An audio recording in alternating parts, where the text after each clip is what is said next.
I'm Geeta Mohan and you're watching India Today Global. Now, just a day to go before New York City gets its new mayor and possibly, as trends suggest, its first Muslim mayor.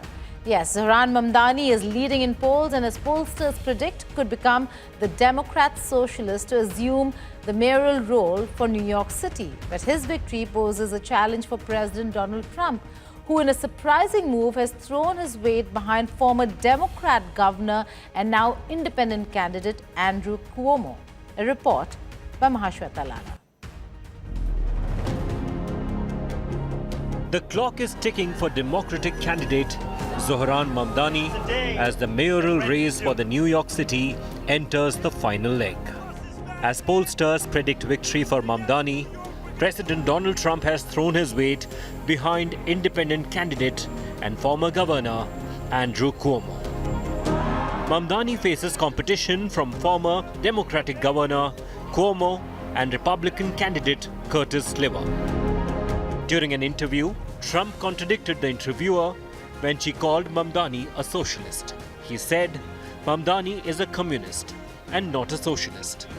He further added that if Trump were to choose between a former bad Democrat and a communist, he will pick a bad Democrat. If somebody's going to be a communist mayor of New York, it's a fluke if he gets in. There are a lot of failed people that he's running against. I mean, you have inferior candidates or something, and because it's impossible to think that New York City can have a communist mayor. He's a communist. He's not a socialist, by the way. There's a big difference. He's a communist. He's down and dirty. He's a communist. He hates police. He wants to get rid of all police. I mean, how can a policeman? He hates Jewish people, and yet he's got Jewish people supporting. He hates Jewish people. So it comes through the White House. The funding for New York and for every place comes through the White House. And I'm very generous, and I was always very generous with New York, even when you had opposition there, but I was always very generous. But I wouldn't be generous to a communist, a guy that's going to take the money and throw it out the window, because you're talking about hundreds of billions of dollars. And we're not going to let somebody get into office and squander the taxpayer money from this country. We're not going to let it happen. But Zoharan Mamdani was not far behind. He reacted to Trump's endorsement of Cuomo with this message posted on X. Mamdani's popularity in polls have surged as his campaign focused on housing affordability, free public transport and childcare. But Mamdani's support base has not been restricted to the youngsters only. He also reportedly got a call from former President Barack Obama. Obama praised Mamdani's campaign against his rivals. 34-year-old Mamdani's social media posts and his campaign style has attracted large followers. In a recent post, Mamdani spoke in Arabic to the NYC residents with Middle East background. مرحبا، أنا اسمي زهران ممداني وعم رشح حالي ليكون العمدة الجديد في مدينة نيويورك. بعرف شو عم تفكروا، شكلي كأني صهركم من الشام، بس العربي تبعي بده شوية شغل. مع هيك أنا حابب اليوم أطلب دعمكم يوم 4 نوفمبر. Mamdani had won the primaries. If he wins the NYC mayoral election, Mamdani will become the first Muslim mayor of NYC. Uganda-born Mamdani's father, Professor Mahmood Mamdani, is a respected political thinker. His mother, Meera Nair, is a renowned Indian-American filmmaker. But despite having Indian lineage, he does not enjoy a fan base in India. His criticism of Prime Minister Narendra Modi has earned him the ire of Indians. Many perceive him as holding an anti-India position. With Mahashweta Lala, Bureau Report, India Today. But it's not only Zoharan Mamdani who is making headlines in the US. Another Indian-born and Democrat, Ghazala Hashmi, who is running for the post of Lieutenant Governor in Virginia, is stirring things up. She spoke in an exclusive interview to India Today Global and dispelled doubts cast ahead of the final poll. Listen in to her conversation with my colleague Rohit Sharma. A lot is going on in the country right now, especially when it comes to people of a certain color, certain religion. What's your message to Virginians, who probably are distressed by looking at what's going on in America? Absolutely. And I think one thing I've heard loud and clear is that Virginians do not like the direction that the second Trump administration is taking us in. And Virginia is such a complex state already. It's home to hundreds of different immigrant communities. Just in our local schools here in the Richmond area, we have over 100 languages that are spoken by our own students. And Virginia has been a welcome home for many, many different immigrants, as well as refugees and so many diverse people. And so Virginia wants to make sure that we are inclusive, that we are proud of the diversity that we have, and that we are supporting everyone that lives here. And I've heard that on the campaign trail, and that continues to give me hope. And I certainly see that reflected in the number of different people that we have running for elected office. Our Virginia General Assembly is a representative of the diverse communities as well. We've really seen increased representation both in the House of Delegates as well as in the Virginia Senate. Islamophobia, and we're seeing that play out in New York too, with Zoharan Mamdani's campaign. Like, America has changed, right? And what's your message to somebody who probably doesn't feel welcome in America, or who stayed in America for so many number of years and are hesitant to share their roots, be it either Indian roots or their religious roots? How, just out of, all this stuff that we're seeing, if there's one thing that you would want to tell to the minorities, what would that be? Well, that was the impetus for me to run for office actually in 2019, to prove to myself that I actually belonged in this country. I'd lived here for 50 years and I needed that validation. And the fact that I was elected, that I flipped a red seat blue, and that I won a competitive seat by 10 points, very much confirmed for me that people in this country and people in Virginia are genuinely focused on making sure that we continue to make progress. My campaign in 2019, my tagline was "Ghazala Hashmi is an American name." I asked voters to help me prove that, and they did resoundingly. And that continues to give me hope for ourselves, for America, and for the communities that we build here. As reports of killing of large number of Christians in Nigeria came, U.S. President Donald Trump, in a Truth Social post, said the U.S. military could deploy troops to Nigeria or carry out airstrikes to stop the killings of Christians in the African country. Earlier, President Trump had also criticized South Africa for the persecution of white South Africans. Seems like the American president is on a mission. U.S. President Donald Trump said the U.S. military could deploy troops to Nigeria or carry out airstrikes to stop what he called the killing of large numbers of Christians in the African country. On Nigeria, just wanted to ask you, do you envisage U.S. boots on the ground? Could be. I mean, a lot of things I envisage, a lot of things. They're killing record numbers of Christians in Nigeria. And they have other countries very bad also. You know that part of the world very bad. They're killing the Christians and killing them in very large numbers. We're not going to allow that to happen. But the Nigerian government has denied persecution or genocide of Christians in Nigeria. The report or notion that there is a Christian persecution or genocide in Nigeria is false. False both from the premise and the conclusion. It is not supported by data. Earlier in a post on Truth Social, Trump posted that if killing of Christians continue, then US will stop all aid and assistance to Nigeria. He also said that US will go guns a-blazing to completely wipe out the Islamic terrorists committing the horrible atrocities. Replying to Trump's post, US Defense Secretary Pete Hegseth said The Department of War is preparing for action in Nigeria if the Nigerian government fails to protect Christians amid reports of violence in the country. Nigerian government says it welcomes US's help to fight Islamic insurgents, but as long as its territorial integrity is being respected. We haven't been given the opportunity to have F-15, F-18 and F-22, and it is hard to get that from America for now. But these are the areas that we need that kind of cooperation from the American government. Our soldiers have the capability to deal with this thing, so we do not require the American soldiers' boots on the ground. Nigeria, a country of more than 220 million people and around 200 ethnic groups, is divided between the largely Muslim north and mostly Christian south. Islamist insurgents such as Boko Haram and Islamic State West Africa province have wreaked havoc in the country for more than 15 years, killing thousands of people. But their attacks have been largely confined to the northeast of the country, which is majority Muslim. While Christians have been killed, the vast majority of the victims have been Muslims. It's not only the Christians they are killing those who are not Christian too. But that they are coming to assist.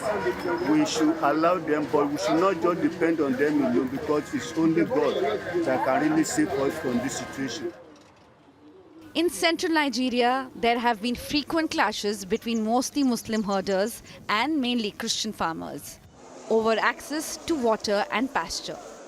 While in the northwest of the country, gunmen routinely attack villages, kidnapping residents for ransom. With Mahashweta Lala, Bureau Report, India Today. Now, days after US President Donald Trump and Chinese President Xi Jinping met in South Korea, both countries have agreed to set up military-to-military channels to deconflict and de-escalate any problems. In a statement on X, US Defense Secretary Pete Hegseth said he and his Chinese counterpart, Minister of National Defense Dong Jun, made the decision following a phone call.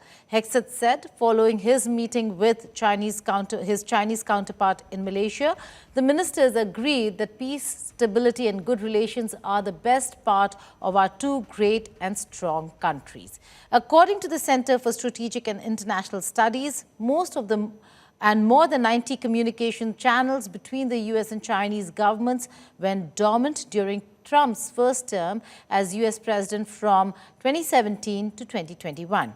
China went on to cut the fuel links with the US military in 2022 under Joe Biden, when the then House Speaker, Speaker of the House of Representatives, Nancy Pelosi, visited Taiwan.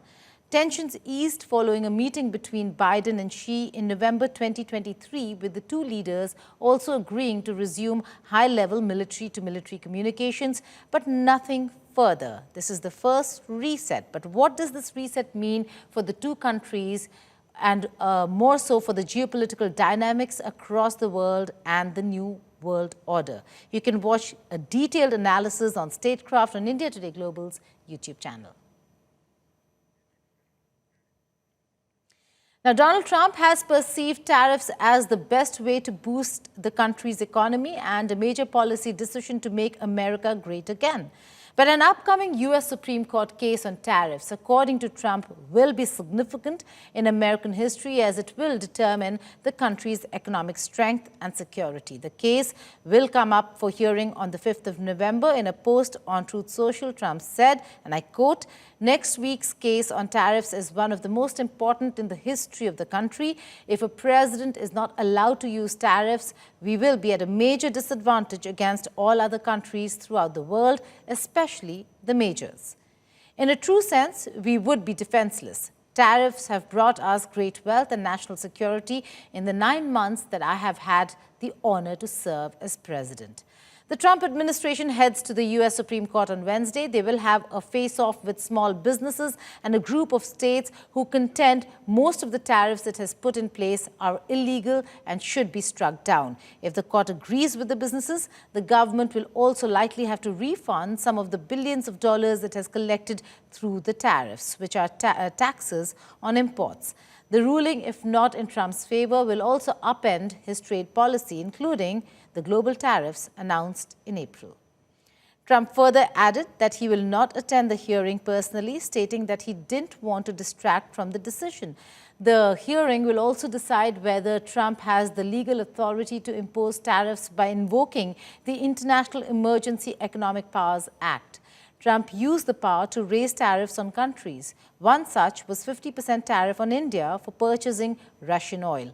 Trump is the first president to invoke this statute, which often has been used to apply punitive economic sanctions to adversaries or against adversaries to impose tariffs. U.S. Treasury Secretary Scott Bessent said he expects the Supreme Court to hold or to uphold the IEEPA-based tariffs. But if it strikes down the tariffs, Bessent said in an interview, the administration will simply switch to other tariff authorities, including Section 122 of the Trade Act of 1974, which allows broad 15% tariffs for 150 days to calm trade imbalances. Now, as a fragile ceasefire holds or really doesn't in Gaza, the city remains scarred. Hospitals lie in ruin.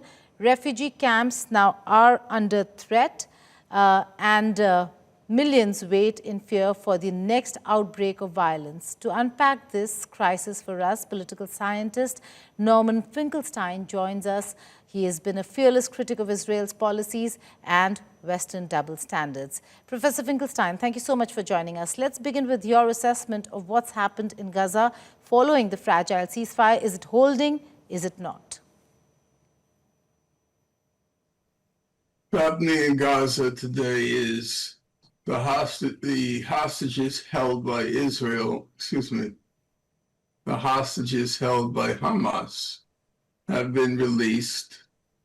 And beyond that, the other 19 points of President Trump's so-called ceasefire plan will be quickly forgotten. The situation will return to what it was before October 7th, with the big exception that Gaza is no more. The place has been pulverized, decimated, reduced to rubble. There's nothing there. And Israel will have achieved its fundamental aim of, as it said from day one, to make Gaza unlivable, or to give the people of Gaza two choices: to stay and starve or to leave. And they will figure out ways to leave. Everything else in the plan is complete nonsense. Most of the Arab countries, not most, all of the Arab countries simply agree to anything Trump says, and then they walk out and they forget it. Well, Professor Finkelstein, the world and many Arab countries included have credited Trump. How do you see Trump's role in the Israel-Palestine peace process? President Trump has one concern only: what's good for President Trump. He doesn't have, the expression from Louis XIV, l'état c'est moi, the state, that's me. He conflates the interests of the state with his own personal interests. Now, in general, that's not incorrect. He's a member of the economic ruling class. So his interests are the interests of the ruling class. They do overlap. So when he looks out for his interests, he's looking out for the interests of the class he serves, the big capitalist class. However, sometimes his interests do not overlap with that of the big capitalist class. So Mr. Trump is at heart, he's a real estate developer. And you don't change, your DNA doesn't change when you hit your 70s. It's baked into him. He's a real estate developer. That's his instinct. That's his reflex. That's his impulse. And he's been very straightforward about it.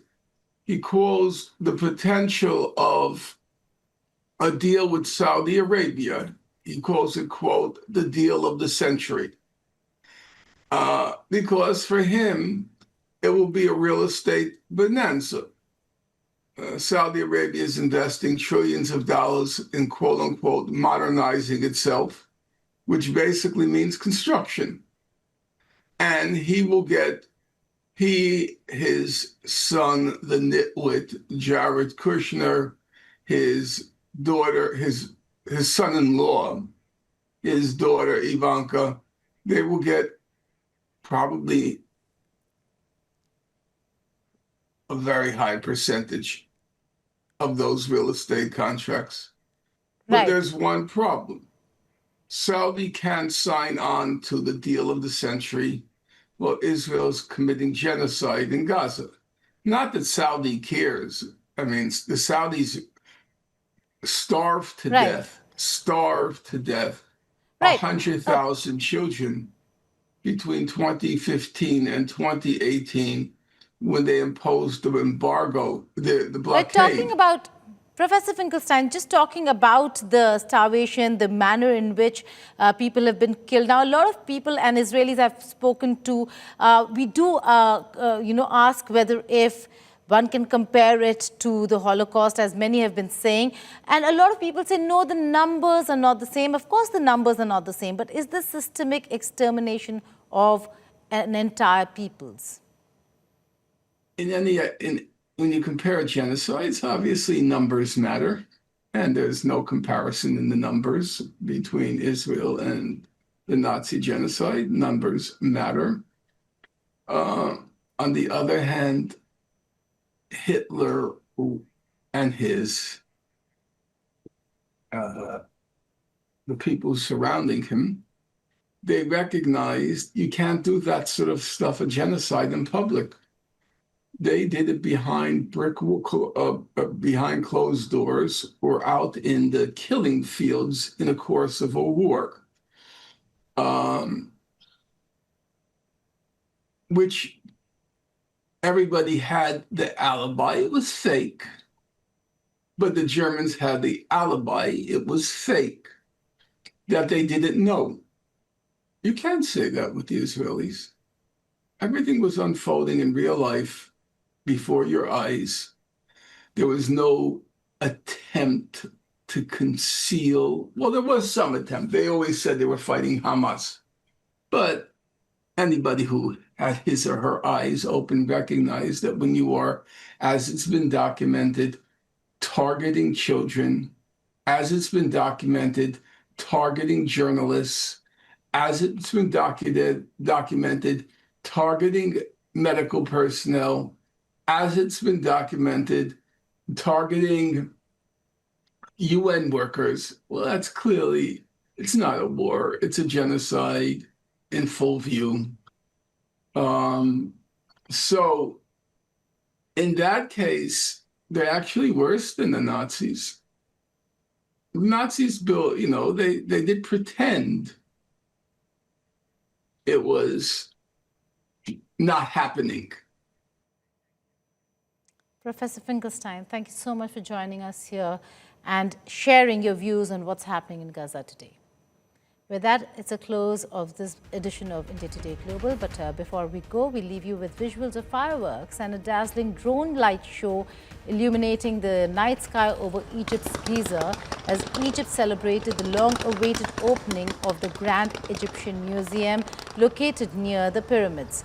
Drones formed images of ancient Egypt treasures, including the golden mask, coffin, and throne of King Tutankhamun, as well as the ceremonial chariot and the ship of King Khufu. The show also featured a laser and shadow performance projected against the backdrop of the museum. Enjoy the visuals. Goodbye and take care.